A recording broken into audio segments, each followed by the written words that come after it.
রিনা নামের এই মেয়েটি যখনই গর্ভবতী হয় তখনই আসে এক ভয়ঙ্কর বুড়ো জিন। সে এসে রিনার বাচ্চা নষ্ট করে আর সেটা নৃশংসভাবে খেয়ে ফেলে। ঘটনার সময়কাল তখন 1980 সাল। প্রাম আর রিনা দম্পতি চাকরির সুবাদে সেন্ট্রাল জাভা প্রদেশের অনুসবু জেলায় একটি নতুন বাড়িতে থাকতে শুরু করলেই তাদের সাথে ঘটতে থাকে ভয়াবহ সব ঘটনা। ফ্লোরে কাদামাখা পায়ের ছাপ আর হঠাৎ অদ্ভুত সব ঘটনার উৎপত্তিই যেন তার আগমনের বার্তা। কিন্তু কেন সে আসে, তার উদ্দেশ্য কি? ভয়ানক জিন থেকে মুক্তি পেতে শক্তিশালী ওঝাদের ডাকা হয়, তবে কিছুতেই যেন রেহাই নেই।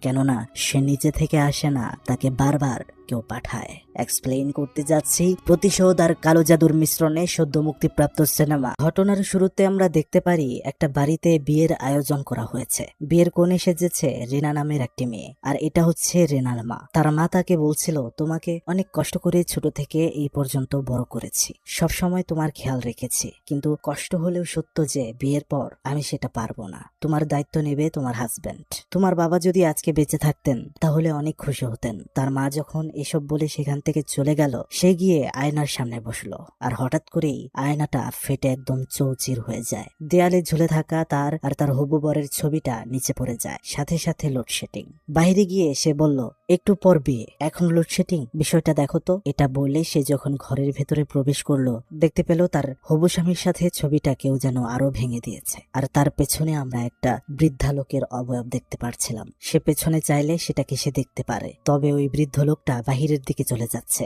সেও পিছু নেয়। তবে বিয়ে বাড়ির মধ্যে অন্য কেউ এই লোকটাকে দেখতে পারছিল না। লোকটি বাহিরে গেলে একদমই মিলিয়ে যায়। তবে রিনা দেখতে পারে কাদামাখা পায়ের ছাপ চলে গিয়েছে কনে গোসল করার পাত্রের দিকে, যেখানে তার গোসল করার কথা। সেখানে যখন সে যায়, সেই পাত্র থেকে দুর্গন্ধ বের হয়ে আসতে থাকে। পানিটা একদমই কালো হয়ে গিয়েছে। নিচ থেকে তখনই একটা পচা ইঁদুর ভেসে ওঠে। সবাই তো এটা দেখে অবাক।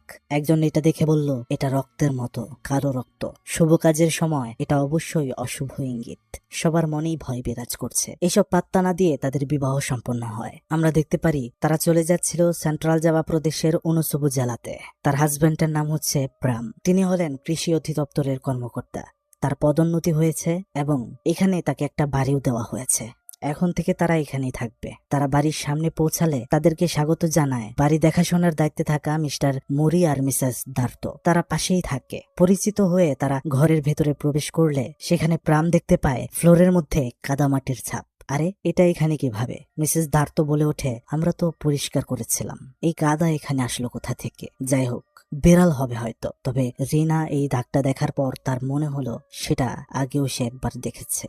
সেদিন রাতে তাদের প্রচন্ড গরম লাগছিল, কিন্তু সেখানে কোনো ফ্যানের ব্যবস্থা ছিল না। সকালবেলা আমরা দেখতে পাচ্ছিলাম রিনা ফ্যান পরিষ্কার করছে। সেখানে মিস দার্তো এসে বলে, আপনারা নতুন ঘরে এসেছেন, ছোট একটা মিলাদ মাহফিলের আয়োজন করা উচিত, তাই না? রিনা বলে, হ্যাঁ, আমরা এটি করব। আপনি আর আপনার হাজব্যান্ড মিস্টার মরি যেন প্রতিবেশী সবাইকে দাওয়াত দেয়। মিসেস দার্তো তখন জিজ্ঞেস করে, ফ্যান দিয়ে কি করবেন? রিনা বলে, কাল রাতে এখানে খুবই গরম লেগেছে। বুঝলাম না, প্রামের অফিস থেকে এত কিছু দিল কিন্তু একটা ফ্যান দিতে পারলো না। সেখানে মিসেস দার্তো একটা অবাক করা কথা বলে। সে বলে, আজব ব্যাপার, ফ্যান লাগবে কেন? এই জায়গাটা তো এমনিতেই সবসময় ঠান্ডা থাকে। ব্যাপারটা একটু অদ্ভুত লাগে রিনার। এর পরদিন সন্ধ্যায় দোয়া মাহফিলের আয়োজন করা হয়েছে। আশেপাশের পাড়া প্রতিবেশীর সকলেই এসেছে। অফিস থেকে প্রাম কল দিয়ে বলল, আমার উস্তাদ হয়তো বাহিরে এসে গেছেন, যিনি দোয়া পড়াবেন। আমার আসতে একটু দেরি হবে। যদি তিনি এসে থাকেন তাহলে তাকে চা দিও। রিনা তখন ফোনটা রেখে বাহিরে উকি দেওয়ার পর দেখতে পেল একজন বৃদ্ধ লোক দাঁড়িয়ে রয়েছে। তার মানে এটাই উস্তাদ হবে। রিনা সামনে গিয়ে সালাম দেয় এবং তার সাথে ঘরের ভেতরে আসতে বলে। তবে উস্তাদ কোনো শব্দ করলো না। ঘরে ঢুকে সবার সাথে বসলো। সেখানে রিনা বলে, উস্তাদ আপনি চা খাবেন নাকি কফি? সে কথারও কোনো উত্তর দিল না।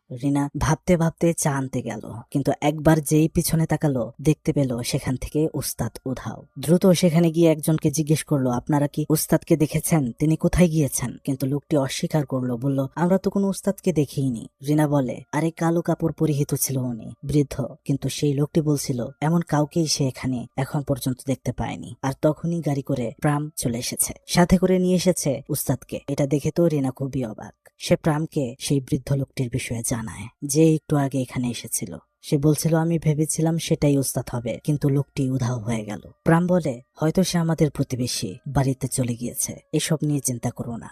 ঘরে যখন সবাই সূরা ফাতিহা আর দুরূদ শরীফ তিলাওয়াত করছিল, সবার মধ্যে রিনা সেই বৃদ্ধ লোকটিকে দেখতে পারছিল।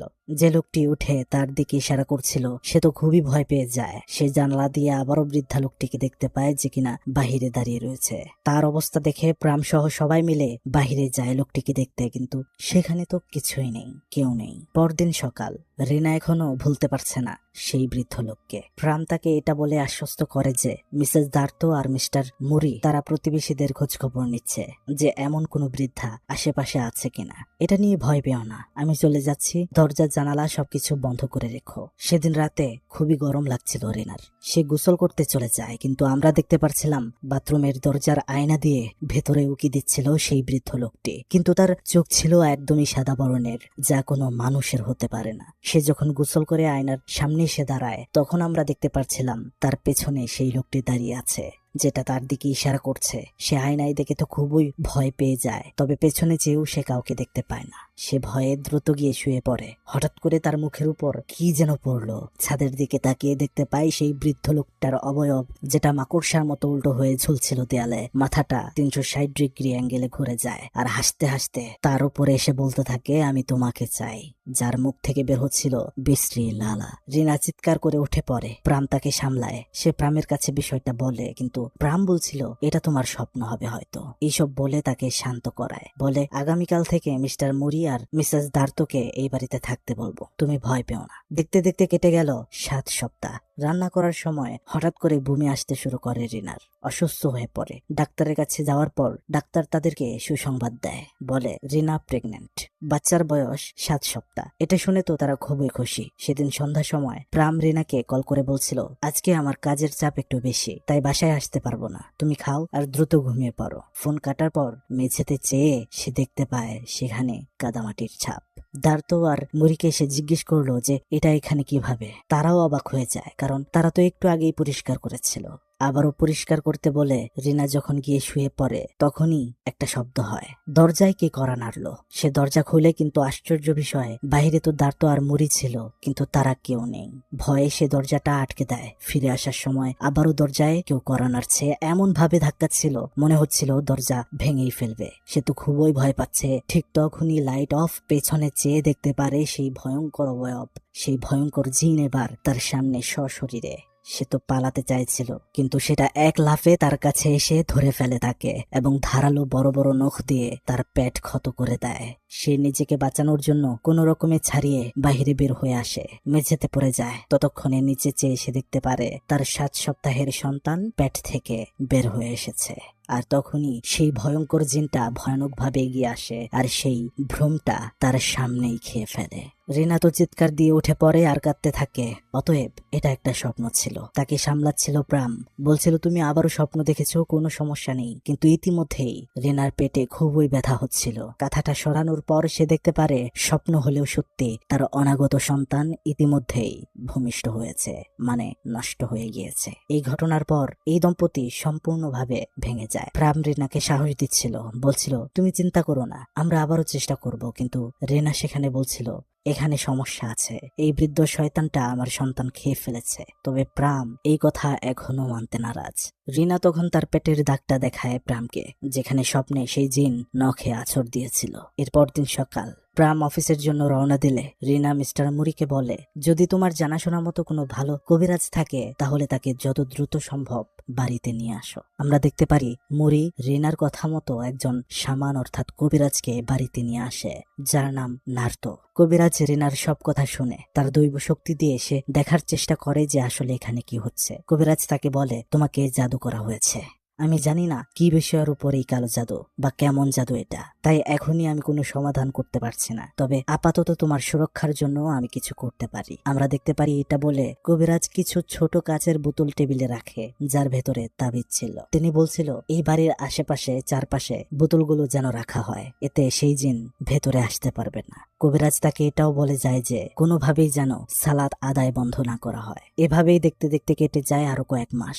সবকিছু ঠিকঠাক। হঠাৎ করে একদিন বাড়িঘর পরিষ্কার পরিচ্ছন্ন করার সময় প্রামের চোখে কবিরাজের দেওয়া সেই বোতলগুলোর একটা নজরে আসে। এটা রিনাকে দেখানোর পর তারা সবকিছু খুলে বলে। তখন তো প্রাম অনেক রেগে যায়, কেননা সে এইসব ভূত প্রেত বিশ্বাস করে না আর এসব কবিরাজি পছন্দ করে না। সে বলতে থাকে, আমার অনুপস্থিতিতে তোমরা বাড়িতে কবিরাজ এনেছিলে। তখন রিনা বলতে থাকে, আসলে এটা অনেক উপকার করেছে। বাড়িতে এগুলো স্থাপন করার পর এখন পর্যন্ত সেই জিন আমার কাছে আসেনি, স্বপ্নেও আসেনি, কিন্তু এগুলা কোনো কিছুই প্রামের যায় আসে না। সে বিশ্বাসই করে না যে জিন বলতে কিছু রয়েছে। তখন সেই বোতলগুলো ডাস্টবিনে ফেলে দেয়। এটাই মনে হয় ভুল ছিল। সেদিন রাতে খুব ঝড় হচ্ছিল। তারা যখন ঘুমাচ্ছিল, রিনার পানি পিপাসা পেলে সে বাহিরের রুমে আসে পানি খাওয়ার জন্য। তখনই সে এক ঝলক দেখতে পারে সেই জিনকে আয়নাতে। সে তো খুবই ভয় পেয়ে যায়, ঘরে চলে আসতে চেয়েছিল, কিন্তু কাদাতে পা পিছলে সে পড়ে যায়। আর তখনই এটা ঘটে।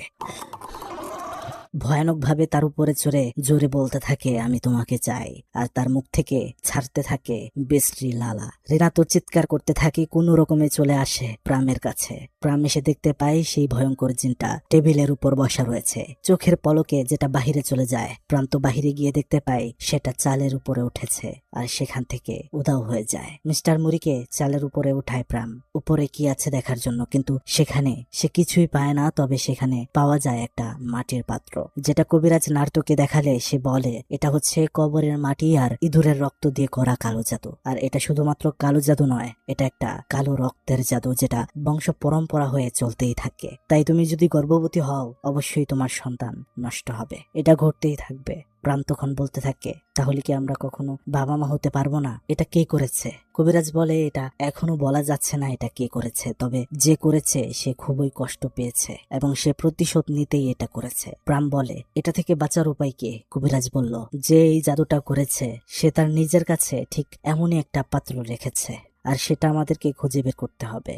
রিনা, তোমার কি এমন কাউকে সন্দেহ হয় যে এই কাজটি করতে পারে? রিনা তখন বাইরে চলে যায়। প্রাম তার কাছে গেলে সে বলতে থাকে তার প্রাক্তন প্রেমিকের কথা, যার সাথে সে অনেকদিন যাবৎ সম্পর্কে ছিল। কিন্তু একটা সময় আসে রিনা এই সম্পর্কটা আর কন্টিনিউ করতে চায় না, কিন্তু সেই ছেলেটা কোনোভাবেই এটা মানছিল না। ছেলের নাম ছিল ইউডি। তাই রিনা মনে করছে এটা সেই ছেলেরই কাজ হবে। প্রাম তখন তাকে ভুল না বুঝে আশ্বস্ত করে, বলে আমাদের সেই ছেলেকে খুঁজে বের করতে হবে আর আমাদের সমস্যার সমাধান করতে হবে। আমরা দেখতে পাচ্ছিলাম দিনের পর দিন সেই ছেলেকে খুঁজে চলছে তারা। ইতিমধ্যেই কেটে যায় 7 মাস। রিনা আবারও প্রেগনেন্ট হয়েছে। 7 মাস চলছে, কিন্তু তাদের মনে সেই জিনকে নিয়ে ভয়। না জানি সে কখন এসে হানা দেয়। সেই ছেলের সাথে তাদের দেখা করতে হবে। খোঁজ লাগিয়ে জানতে পারে সেই ছেলে তার বোনের বাড়িতে রয়েছে। এই সুযোগটা হাতছাড়া না করে প্রাম আর নার্তো সেই ছেলের বাড়ির উদ্দেশ্যে রওনা দেয় আর বাড়িতে রিনাকে দেখাশোনা করার জন্য তার মাকে নিমন্ত্রণ করে আনে। কিন্তু আজব বিষয় হচ্ছে, তারা যখন সেই ছেলের বিষয়ে জানতে চায় তার বোনের কাছে, ছেলেটির বোন তাকে জানায় ইউডি তো আরো 6 মাস আগেই মারা গিয়েছে একটা দুর্ঘটনায়। এটা শুনে তো তারা অবাক হয়ে যায়। প্রাম রিনাকে বিষয়টা জানায়। তাহলে এই কালো জাদু কে করলো? প্রাম রিনাকে বলে, সাবধানে থেকো, আমি আর নাট্য কবিরাজ চেষ্টা করে দেখছি কে এই জাদুটা করেছে। কল কাটার পর জানালার পর্দা লাগানোর সময় রিনা দেখতে পারে মেঝেতে আবারও কাদামাটি পড়ে আছে। সে তো ভয় পেয়ে যায়। সাথে সাথে আমরা দেখতে পারছিলাম কবিরাজ নাট্যের দেয়া রক্ষা কবচগুলো একে একে ধ্বংস হয়ে যায়। দরজা সব লেগে যায়, কেউ ভেতরে প্রবেশ করতে পারছিল না। রিনার প্রচন্ড ব্যথা উঠতে শুরু হয়, লাইট নিভে যায়। আর তখনই পেছন থেকে আবির্ভূত হয় সেই ভয়ঙ্কর দেখতে বুড়ো জিনটা। তাকে জড়িয়ে ধরে বলতে থাকে, এই শিশুটাকে জীবিত জন্মগ্রহণ করতে দেব না। এটা বলে পেটের মধ্যে আগের মতো আবারও আঘাত করে দেয়। কিন্তু ইতিমধ্যেই আমরা দেখতে পারি প্রাম আর নার্তো কবিরাজ বাড়িতে চলে এসেছে। নার্তো চেষ্টা করছিল জিনটাকে এখান থেকে ভাগিয়ে দিতে, কিন্তু সেটা কোনোভাবে যাচ্ছিলই না। সে দোয়া দুরুদ পড়তে শুরু করে। এই কারণে সেই জিনটা রিনাকে ছেড়ে দেয়, কিন্তু সেখান থেকে সেটা যাচ্ছিলই না। রিনার এত ব্যথা হচ্ছিল যে মনে হচ্ছিল এখনই বাচ্চা প্রসবের সময় হয়ে গিয়েছে, কিন্তু সবে তো 7 মাস।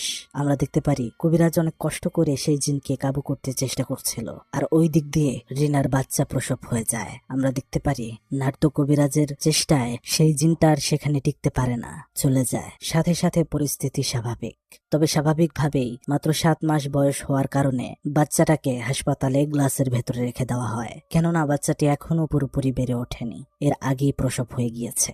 রিনা নার্তকে বলছিল, আচ্ছা সেই কালো জাদু, সেই জিন, তাদের তো উদ্দেশ্যই ছিল আমি যেন বাচ্চার জন্ম না দিতে পারি। এখন তো আমি বাচ্চা জন্ম দিয়ে ফেলেছি, তাহলে কি এই অভিশাপটা কেটে যাবে? কবিরাজ বলে, না, এটা এত দ্রুত সম্ভব নয়। তোমার সন্তানের রক্তে মিশে গিয়েছে এই অভিশাপ। সে স্বাভাবিক কোনো শিশুর মতো বেড়ে উঠবে না, আর অবশ্যই সেই ভয়ঙ্কর জিনটা তোমার মেয়েকে নিতে আসবে তার নির্ধারিত সময়ের মধ্যেই। রিনা জিজ্ঞেস করলো, কোন সময়? কবিরাজ বলে, 7 সপ্তাহ, 7 মাস অথবা 7 বছর। মনে করে দেখো, তোমার প্রথম সন্তান যখন নষ্ট হয়েছিল তখন সে এসেছিল, বয়স ছিল 7 সপ্তাহ। আর এই সন্তানের যখন বয়স 7 মাস তখন সে এসেছে।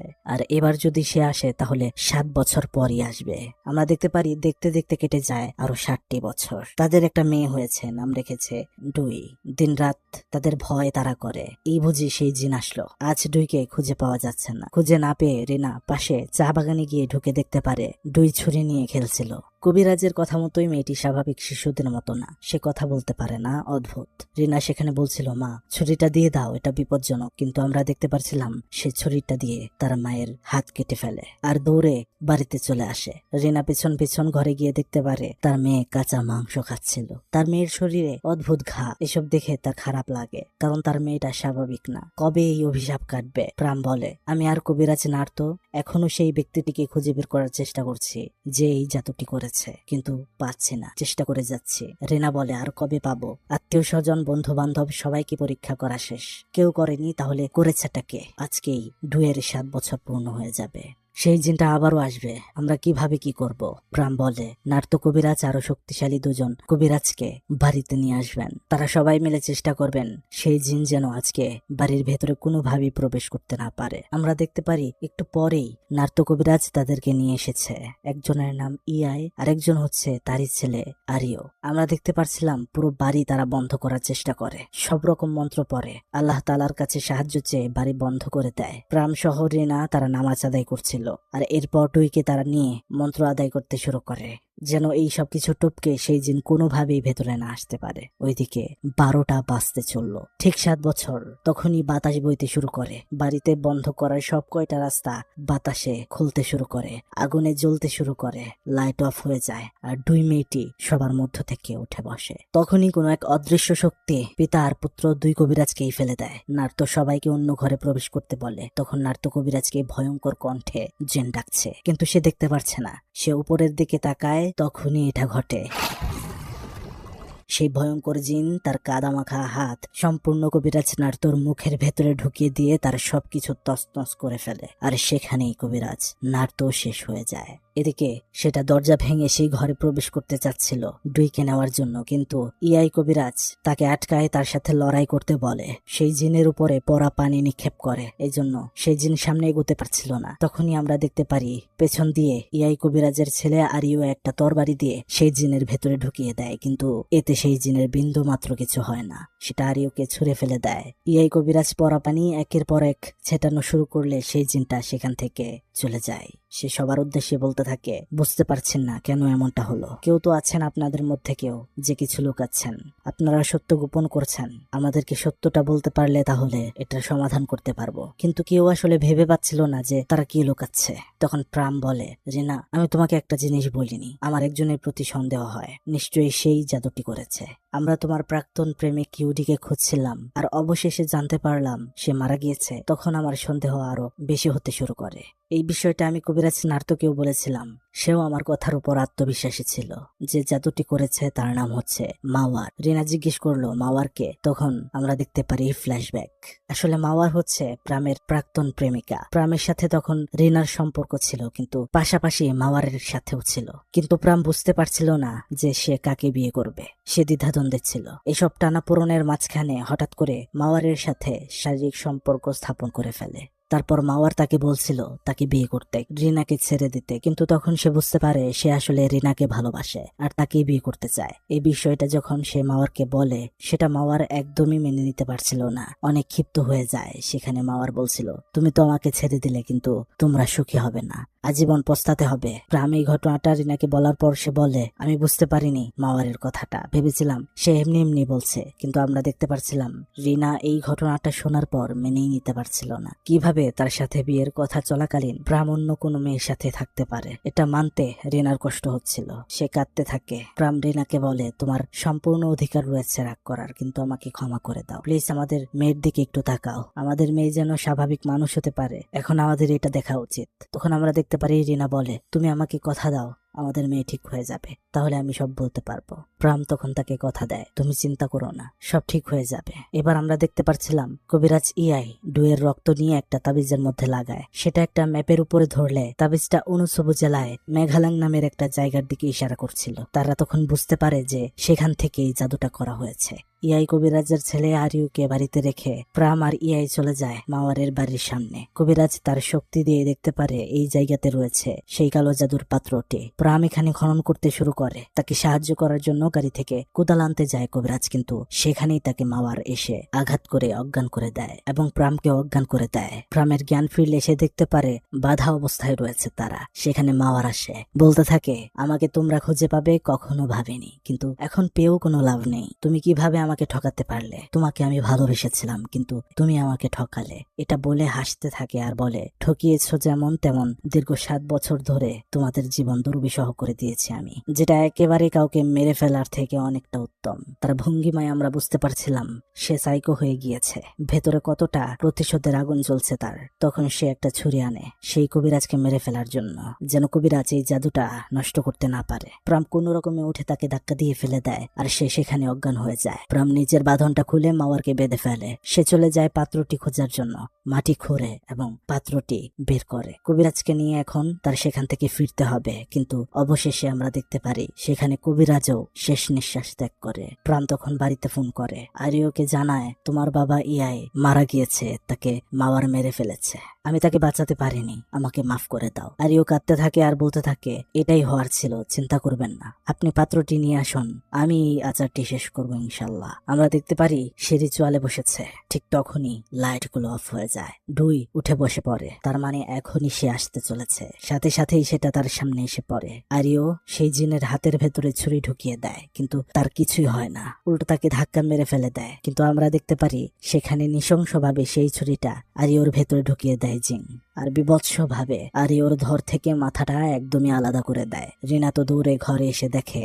ডুই নেই। তার মাকে কোনো এক শক্তি উপরে ধরে রেখেছে। কোনো রকমে তার মাকে সে নামালে তার মা বলে, বাইরে দেখো গিয়ে। সেখানে গিয়ে সে দেখতে পারে সেই জিন ডুইকে এবার নিয়ে চলে যাওয়ার জন্য রেডি। সে বলতে থাকে, তাকে নিয়ে যেও না। জিন বলে, তোমরা কখনো সফল হবে না, এই বাচ্চার রক্তের সাথে আমি মিশে গিয়েছি, আমার লালা তার ভেতরে প্রবেশ করেছে, তুমি কি মনে করো এটা প্রামের বাচ্চা?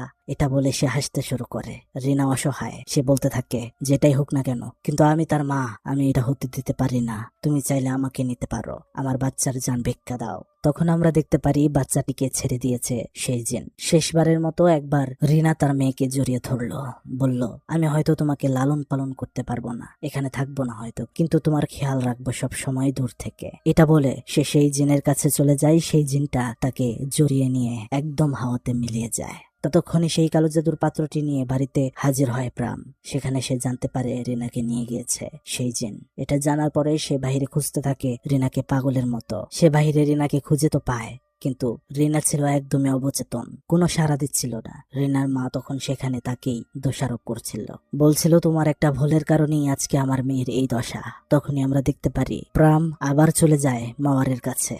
সেখানে মাওয়ার তাকে বলতে থাকে, তুমি কি এখানে আমাকে মারতে এসেছো? প্রাম বলে, না, আমি চাই আমার মেয়ের উপর থেকে তুমি অভিশাপ ফিরিয়ে নাও আর আমার স্ত্রীকে ভালো করে তোলো। কিন্তু মাওয়ার বলে, এটা কোনোভাবেই সম্ভব না, আমি তোমার সাথে কোনো মজা করিনি, তুমি ভেবেছিলে আমি তোমার সাথে মজা করেছি? পাগল, এটা কালো জাদু, তুমি এখানে এসে ভুল করেছো। এটা বলে সে প্রামের উপর হামলা চালিয়ে দেয়। মাওয়ার একের পর এক আঘাত করতে শুরু করে।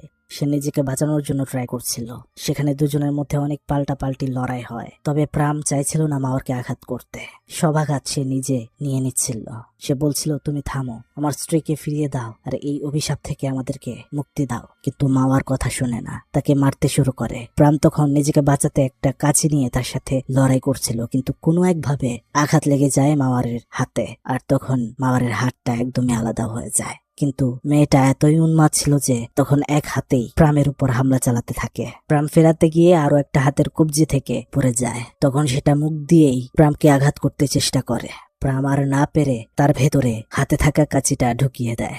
মাওয়ার বলতে থাকে, তোমার পরিবার কোনো সময় এই অভিশাপ থেকে মুক্ত হবে না, আর তোমার স্ত্রী সে তো মারা গিয়েছে। এটা শোনার পর আমরা দেখতে পারি প্রাম আর ঠিক থাকতে পারে না। সে সেখানেই মাওয়ারের ধর থেকে মাথাটা আলাদা করে দেয়, আর সে কাঁদতে থাকে, কারণ তার নিজের ভুলের কারণে তার স্ত্রী মারা গেল। তার সাথে তাদের মেয়ের উপরে থাকা অভিশাপও সে মুক্ত করতে পারেনি, যে কথাটা সে দিয়েছিল রিনাকে। তখন আমরা দেখতে পারি রাগে কষ্টে সে নিজেই নিজেকে আঘাত করে শেষ করে দেয়। কিন্তু এবার আমরা দেখতে পারছিলাম তাদের মেয়ে ডুই ভালো হয়ে গিয়েছে। সে কথা বলতে পারছে, স্বাভাবিক আচরণ করছে, তার শরীরে যে ঘাগুলো ছিল সেগুলো ভালো হয়ে গিয়েছে।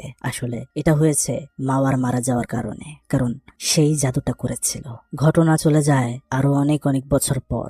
সময় এখন 2003 সাল, যেখানে আমরা দেখতে পাই ডুই বড় হয়েছে এবং গ্রাজুয়েশন কমপ্লিট করেছে। আর সে সবার উদ্দেশ্যে বক্তব্য দিচ্ছে, বলছিল সে বাবা মা ছাড়া বড় হয়েছে, অনেক কষ্ট করে বড় হয়েছে, তার সাকসেসের কাহিনী শোনাচ্ছিল। এভাবেই মুভিটিকে শেষ করে দেওয়া হয়। তবে আমার পার্সোনাল ভাবে মনে হয় এই মুভিটির অবশ্যই দ্বিতীয় পার্ট আসবে, কেননা এখানে জিন নিজে বলেছিল এই মেয়েটির রক্তের সাথে সে মিশে গিয়েছে। রিনার মুখের উপরে তার বিশ্রী লালা পড়েছিল, আর টিটকিরি করে সে রিনাকে বলেছিল, তুমি কি মনে করো এটা কি প্রামের বাচ্চা? এটা বলে হাসছিল। যদি ধরে নেওয়া যায় ডুই সেই জিনেরই বাচ্চা, তাহলে তো জিন আবারও আসবে তাকে নেওয়ার জন্য। যদি মুভিটির পার্ট 2 রিলিজ পায় তাহলে অবশ্যই আপনাদের কাছে নিয়ে আসবো। তো বন্ধুরা, কেমন লেগেছে আজকের এই ঘটনা তা কিন্তু অবশ্যই কমেন্ট বক্সে জানাতে একদমই ভুলবেন না। ভালো লাগলে একটি লাইক করে দেবেন, একটা কমেন্ট করবেন, আর অবশ্যই চ্যানেলটি সাবস্ক্রাইব করে দেবেন।